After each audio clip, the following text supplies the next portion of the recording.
અત્યારે ટોપ 3 સર્કલ ઊભા છો.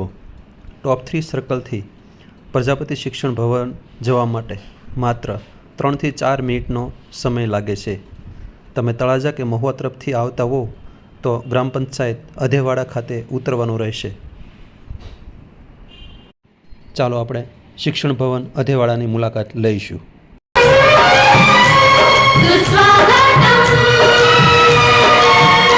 घर मंदिर से नहीं वो कम, तुम रख दो जहाँ पे कदम. घर मंदिर से नहीं वो कम, तुम रख दो जहाँ पे कदम. सारी दुनिया बिछाएगी फूल, दिल अपना बिछाएंगे हम. सुस्वागतम सुस्वागतम सुस्वागतम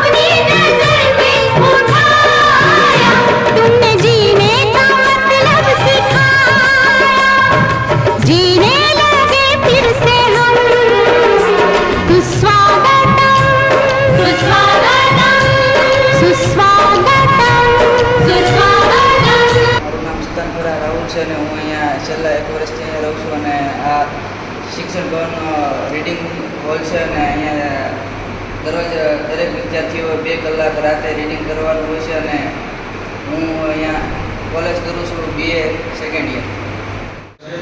અહીં વિદ્યાર્થીઓએ દિવસ દરમિયાન રીડિંગ કરતા જ હોય છે, પણ એ ઉપરાંત સાંજે ફરજિયાત 2 કલાક દરેક વિદ્યાર્થીઓએ ઉપરના માળે અને આ નીચેના માળે દરેક ફ્લોરમાંથી આવી અને વિદ્યાર્થીઓ સમૂહમાં બેસી અને રીડિંગ કરે છે. 2 કલાક રીડિંગ કરવું અહીંયા સાંજે ફરજિયાત છે. પ્રજાપતિ શિક્ષણ ભવન ભાવનગર, અહીંયા અમે સ્પર્ધાત્મક પરીક્ષાની તૈયારી કરીએ છીએ અને રહેવા અને જમવાની વ્યવસ્થા બહુ સારી છે, જેથી કરીને જે વિદ્યાર્થીઓને એડમિશન લેવો હોય તે વહેલી તકે એડમિશન લેવા સમાજના ભાઈઓને. તમે ગ્રામ વિસ્તારમાં હો અને તમારા બાળકોને શહેરમાં ભણાવવાનું હોય તો શહેરમાં એ બાળકોને રહેવાની બહુ મુશ્કેલીઓ પડે છે. આ પરિસ્થિતિમાં ભાવનગર જિલ્લામાં ભાવનગર શહેરમાં તમામ પ્રકારની શૈક્ષણિક સંસ્થાઓ આવેલી છે અને તમારા બાળકને જો તમે ભાવનગર શહેરમાં ભણાવવા માંગતા હો તો તમે આ વિશાળ સંકુલમાં પ્રજાપતિ શિક્ષણ ભવનમાં તમારા બાળકને રહેવા માટેની સગવડતા મળી રહેશે.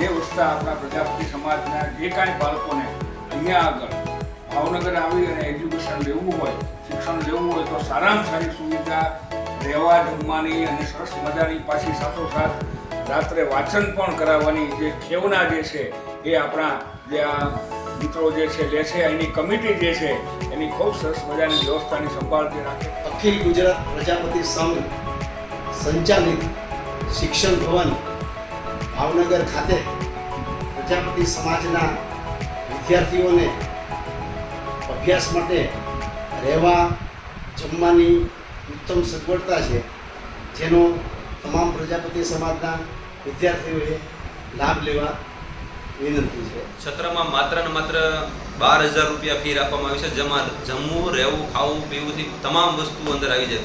માત્ર 12,000 રૂપિયા ફી છે, સત્ર ફી. એટલા માટે દરેક વિદ્યાર્થીઓ આનો વધુ લાભ લે. 12 રૂમ રાખીને પણ ઘણા આપણા વિદ્યાર્થીઓ રહે છે, તો ત્યાંનો ખર્ચો અને આનો ખર્ચામાં લગભગ જમીન આસમાનનો ફેર છે. તો વિદ્યાર્થી આનો વધુ મેક્સિમમ લાભ લેવો જોઈએ. સમાજનું બિલ્ડિંગ છે, સમાજના વિદ્યાર્થીઓ આનો લાભ લેવો જોઈએ. ગરમ પાણીની વિદ્યાર્થીઓને જરૂરિયાત હોય છે. ઘણીવાર વહેલા વિદ્યાર્થીઓ ઊભા થઈને તૈયારી કરતા હોય છે, રીડિંગ કરતા હોય છે, ત્યારે ગરમ પાણી હોય તો ફ્રેશ થવામાં જરાક વહેલા એને અનુકૂળતા રહે. એટલા માટે અહીં ગરમ પાણીની પણ વ્યવસ્થા કરવામાં આવી છે. આ સ્થળ એકદમ શાંત નદી કિનારે આવેલું છે.